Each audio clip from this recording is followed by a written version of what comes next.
It's not just mine, his or her house. This is our house.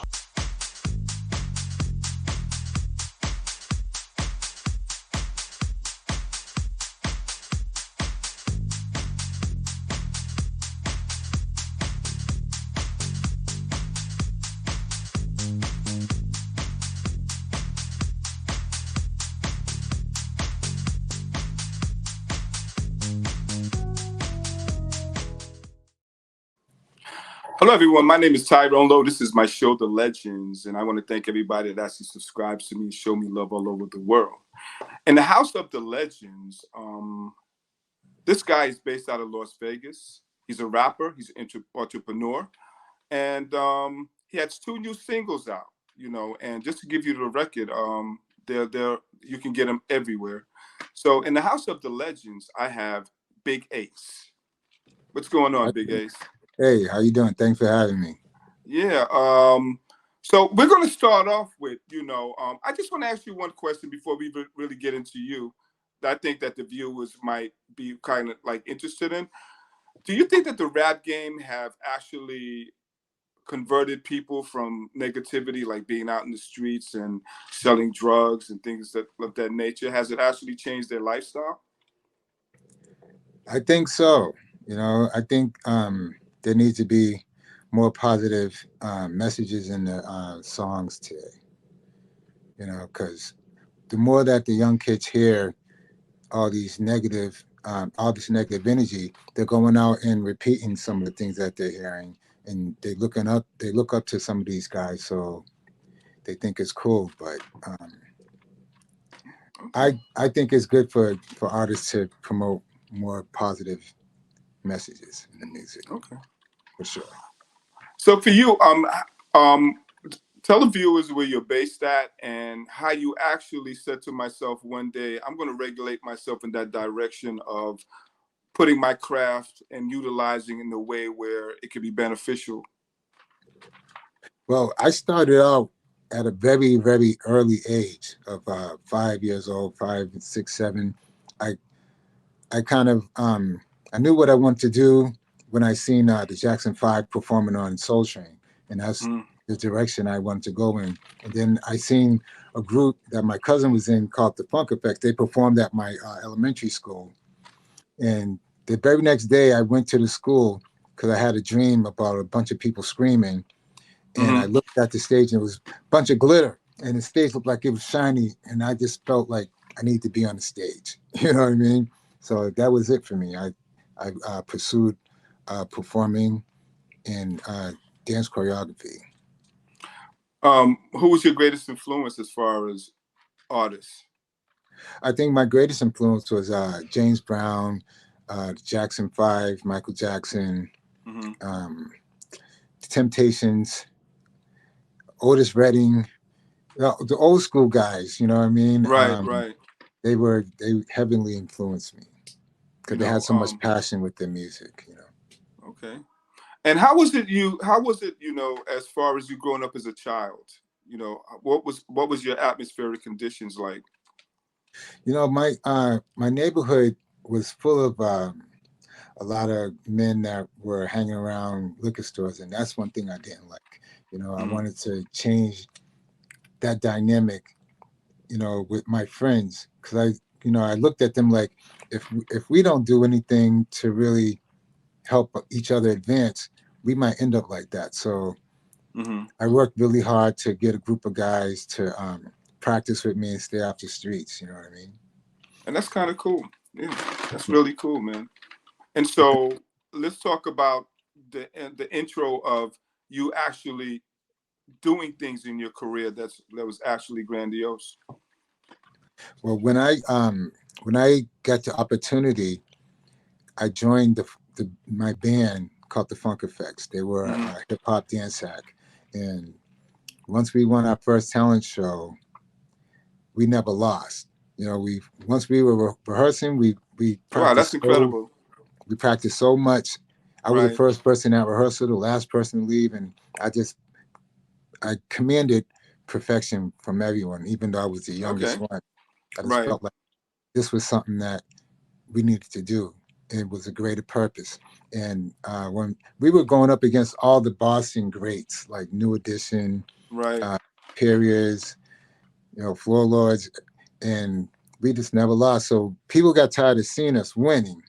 Right. They were complaining so much that they made us guest stars, and we actually ended up opening up for all the hip hop bands that came to Boston, like Sugar Hill Gang. We opened up for them, opened up Hmm. for Curtis Blow and Run DMC, UTFO, all the Right. beginning pioneers of hip hop. So Right. they also influenced me too. Right. Yeah, So for would you sure. say the energy back then and the energy now, would it actually be the same to you as far as what it is?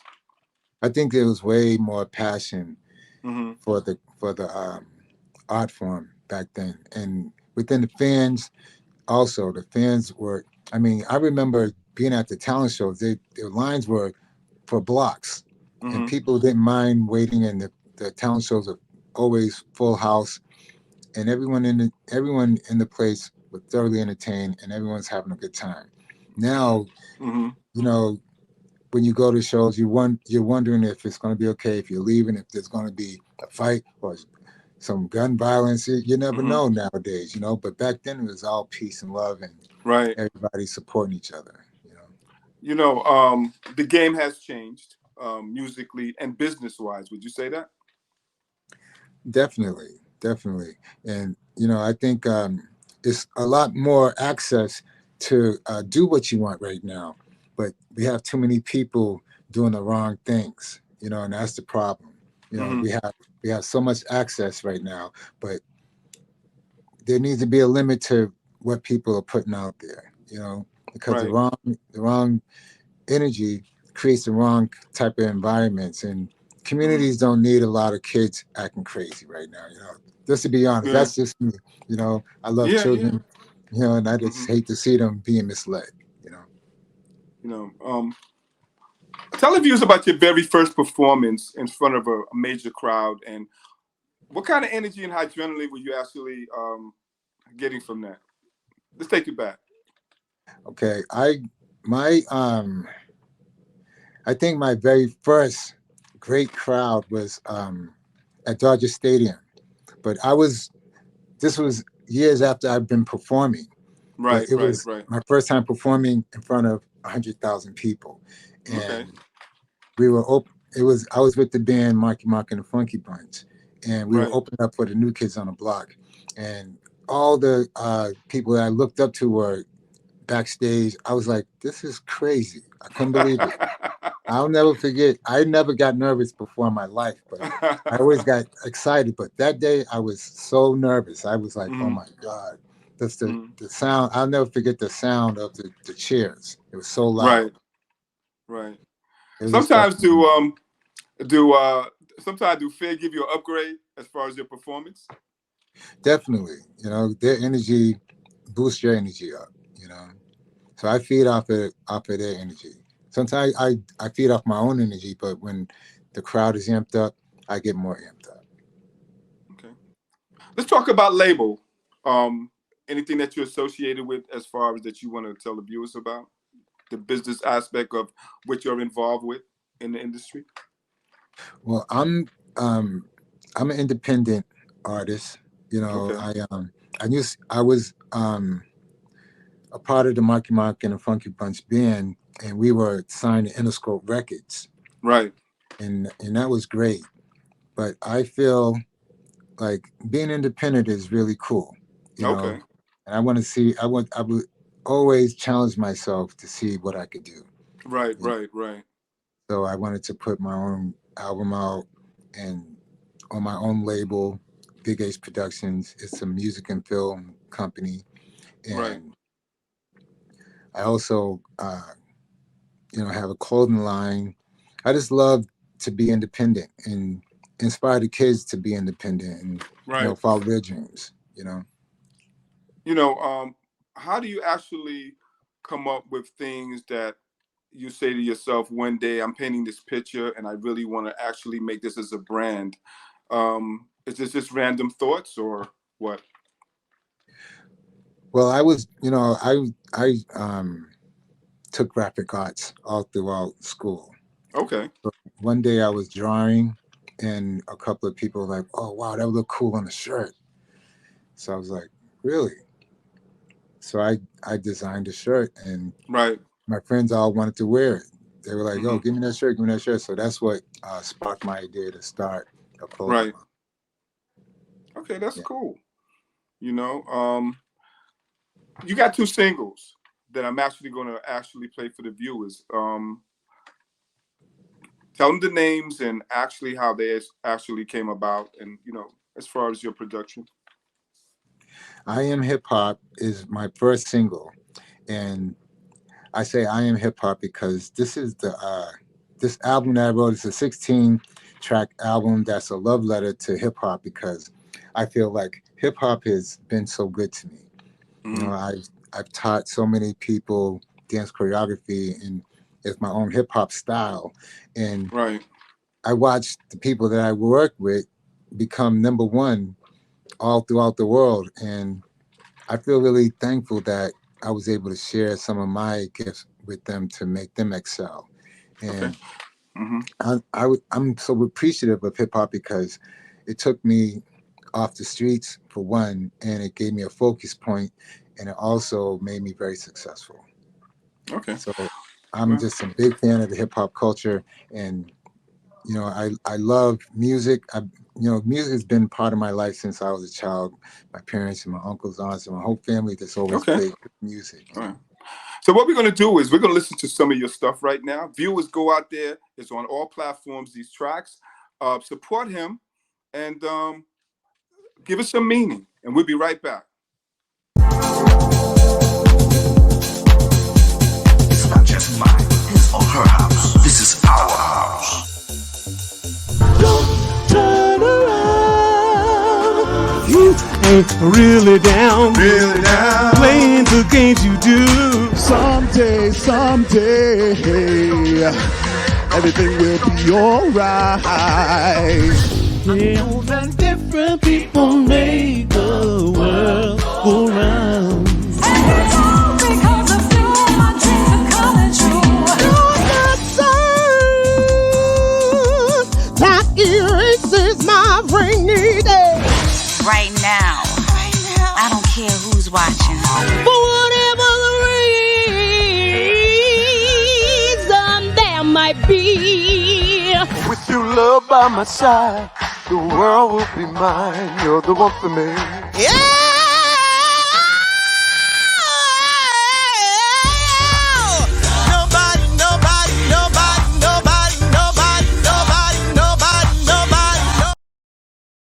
I never quit, I never stop, cause I am the real hip hop. What you saying? We never quit, we never stop, cause we are the real hip hop.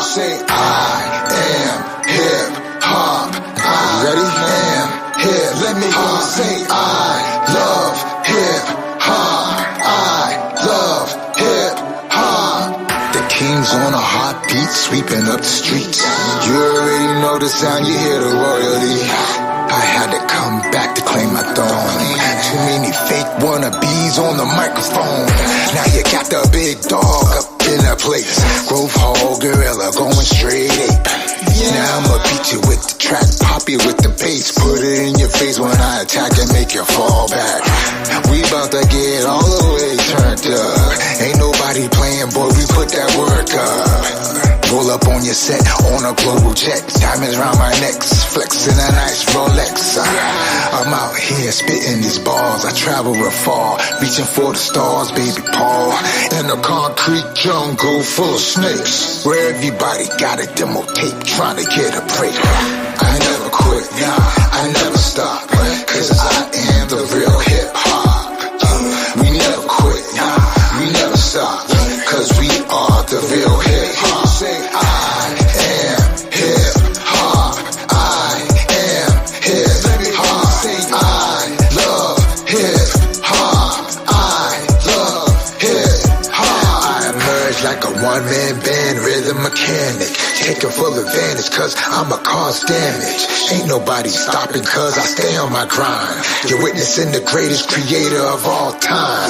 And my body's fine like a fighter in his prime. They talk about me over the years, how I shine. It gets insane as I maintain to blow them out the frame as I regain the fortune and the fame in the rap game. Reverberation of the master party packer, always coming up with a ghetto blaster. Big Ace the king, and my team strong. It's 2022, and still got it going on.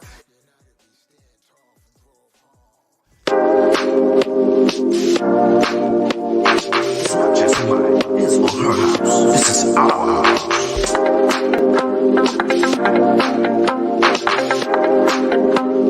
We got some fun people in the house tonight.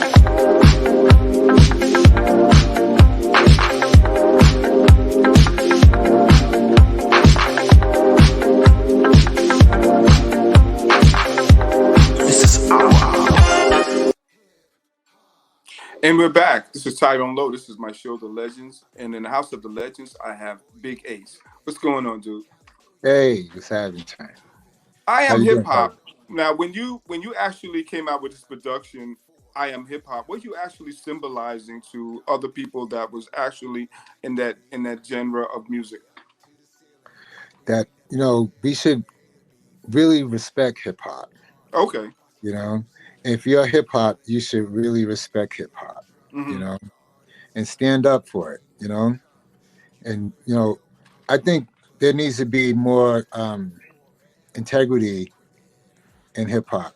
Because hip hop is something that really the hip hop culture has really made a way for inner city kids like me, and so many kids like me find a way to be successful and have a career. So I'm just saying that hip hop, if you're hip hop, you should respect it. Okay, That's that's basically, cool. yeah. So let's talk about your closing line, man. He has a closing line, and tell the viewers about it, how you got started, and how's it going right now? It's going good. It's starting to like every clothing line starts off a little slow because you gotta get traffic, build traffic up, but it's been going really good. And I Mm-hmm. started out with I was just drawing, like I said, I was drawing and some people caught interest in it. And Right. so I made a couple of designs and I hooked up with a graphic designer named Iris, and she has a company called The Bling.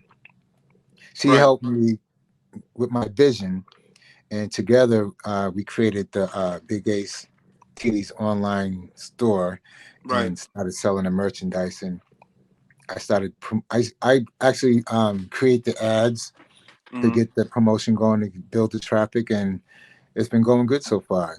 But I would love more traffic. I would love to see more people in the Big Ace T's merchandise. Okay. So is it actually right now being promoted in just one state, or are you doing this nationwide? Wow, now. It's What, international. It's okay, international. international. Yeah, Okay. I've been very thankful for the sales that I've had. I'm so grateful that people in Germany are buying it, and people in London are buying it. People all over, it's slowly but surely picking up. That's a good thing, man. Let me ask you a question. I ask all my guests this because it's very important that they know certain things about this. But first of all, if you weren't actually doing what you was doing, what would you be doing right now?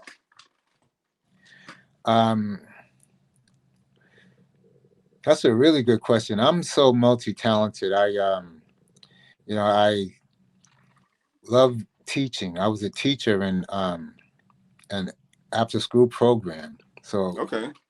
I'd probably be in a classroom teaching some kids because I love children and I love helping children Mm-hmm. develop into who they're supposed to become, because there's so many people that don't inspire the kids. Right. So I'm one of the guys that I'm always, I always make time for them. When I go Mm-hmm. home, I like to visit schools and talk to the Right. kids and help inspire them and give them hope, because Okay. they're our future. There's a lot of people that actually that's in this craft of rapping, singing, acting, whatever you know, they're actually doing. Is any encouraging words you can give to them as far as, things, maybe some things through your experiences being in the industry? Surround yourself with people that see your vision and support you. Hmm. That's number one. And don't listen to negativity if someone tells you you can't do it. And always work hard to make your own dreams come true. And never quit. Hmm. Because nothing is never easy, especially greatness. Greatness never comes easy, so you got to work hard for it. Hard Oh, work pays. mhm. Do you do with your music? Do you do your own productions, and who does your I production? And produce I produce music, but this album here is hmm. produced by a guy named Ross Fiery. Okay. He's out of Canada. Oh, that's big out to him. You know. Oh yeah, he's amazing. He's amazing. He produced my whole album. As far as going on stage right now and things of that nature, or is anything in the works for that, or doing any showcases? Definitely, definitely. What? I've been always on stage because I'm an actor also. Okay. So I just did a movie called Family Plan where I play a robot guy. So I'm Okay. doing a lot pop and locking. Hmm. It's a lot of fun. I love dancing. I choreograph the movie scene also. So That's great. I'm working on getting a couple of shows lined up right now. Okay. And Yeah. stuff like that. Out Uh, of your whole career, I mean, everybody has good memories of performances, things like that. What do you think was the best highlight of all the performances that you've actually encountered? one that really stands out the most to me. Well, there's actually two. When I performed on the Merv Griffin show of Dance Fever, and Okay. that was like I was 17 years old, Okay. and You said Merv Griffin. yeah, Merv Griffin. Now, It's if y'all don't know who Merv Griffin is, y'all Google him because that was to be on Merv Griffin. That's a big thing. oh So yeah, just to put it out there, go ahead, brother. oh yeah. I was I won like so much money, and I was at the highlight of my life because I was crowned best dancer in Boston. Hmm. And another moment was when I was in the Funky Bunch and we got asked to do the Arsenio Hall show. Right. And performing on his show, on his set, was just mind blowing. He's such a Oh great wow. guy. Yeah. That's so let me ask you a question. We all go through introductions of things of life. When we actually want to be whatever we want to be, there's always that first one day when we are hungry to get to it. So, and then now we have success. So, how do you actually create a mindset to separate your success from your monetary life? Um, can you ask me that again? I put it like this: it's more like focus. In the beginning, we didn't have anything, and now that we have what we want, how do you maintain that mindset of saying, "Well, Okay. listen, I'm not going to just change my whole characteristics because I've made it." I want to be able to maintain like that one, like day one. How do you Right. separate that? Well, I just can't help but to be real. I have a lot of great Okay, real family members. I have strong women and men in my family, and they keep me right, grounded. They keep me very grounded. And I just I'm all about making good work for the public, and I want to make sure that I'm always working hard to be the best that I can be right. because it makes me feel good to work hard and put out my best efforts. And I'm always hungry. I'm always like I could be better. I could be better. So and then I just get all these ideas all day long. So I write down all my ideas. I'm a writer too, so Right, I wrote, right. I wrote a couple of screenplays, Uh-huh. and hopefully I get to get those in the work. I'm just I'm in love with entertainment. I'm in love with hip hop, and that keeps me fueled. You know, every day I wake up, I'm thinking about what can I do to advance hip hop, to help better hip hop, and to better my craft. So before we actually close down, you have any shout outs that you want to give to anyone? Yeah, I'd like to shout out to Ross Friday, Roster Phil, Dan George, my brother Jason McConaughey, and Maurice Starr. Maurice Starr, I appreciate Maurice Starr for always being there for all the talent in Boston. Right. My big brother David Bond, he's the one who taught me dance choreography. And I'd like to shout out to Mark Wahlberg, my best friend, my partner that has been, you know, on my side this whole time. You know, we've been working on music, breakdancing. You know, having a friend like him is such a great thing. You know, like sometimes people fall apart, and you know, when you're kids, you know, you drift apart. You know, life, Right. you know, Right. life. But we always found a way to, you know, we took care of our families and made sure that, you know, we were always staying creative within each other. We always Right. built each other up. So, and I just, and not only with me and Mark, but also all the guys in the Funky Bunch, they've been very supportive to me. Shout out to Scott Ross, Hector Barros, Terry Yancey. Shout out to the Northside Boys. Shout out to all the New Kids on the Block, all the Boston groups, you know, and shout out to my family, my sons, my daughters. I love you guys with all my heart. You know, they mean so much to me, and that's why I do what I do too. Because Okay. you know, Well, you know what? I want to thank you, man, for being on my show and being very informative and being a symbol to people that's really trying to get to certain areas of their life. You know. So this has been another T-Love video production, and you guys stay tuned for another episode. My guest, Big Ace, who's on the show, and go out there, support the brother, check him out, do some glossary, and hey, stay tuned for another show episode. Thank you, Ace. Thank you, man. Shout out to Sean Bonner too. My brother. Most definitely. Sean the man. All right, now. Yeah. Y'all be good. Thank you. Three's up. We're going to close it out with one of his tracks. Yeah. Keep trying. Yo, 1 2 1 2. Yo, Tuck, you ready? 1 to the 2, 2 to the 3. Big Ace in the place, everyone follow me. 3 to the 4, 4 to the 5. We up in the building and it's all the way live. 5 to the 6, 6 to the 7. We represent the whole fam all the way to heaven. 7 to the 8, 8 to the 9. You're witnessing the greatest creator of all time. Big Ace the king, Big Ace the God. 24/7 I'll be praying to the Lord for another day, for a better way, for world peace in this life we live today. Now pause, everybody bow your head. Let's say a little prayer for all the people who dead. Wish you was here, but you in better hands, and one day we see you again, know what I'm saying? But until then, I'ma set fire to these blunts I smoke. Toast it up, take a toast, Big Ace your host. Coast to coast, blaze it up, cause I do the most. This here ain't no joke, I'ma ride or die. Throw your threes up from the east to the west side. It don't matter where you reside, we on the same side. So let's all show some integrity to the G-O-D. It go 1 to the 2, 2 to the 3. Big Ace in the place, everyone follow me. 3 to the 4, 4 to the 5. We up in the building and it's all the way live. 5 to the 6, 6 to the 7. We represent the whole fam all the way to heaven. 7 to the 8, 8 to the 9. Let's run it back one more time. Yeah. 1 to the 2, 2 to the 3. Big Ace in the place, everyone follow me. 3 to the 4. It's not just mine, his or her house. This is our house.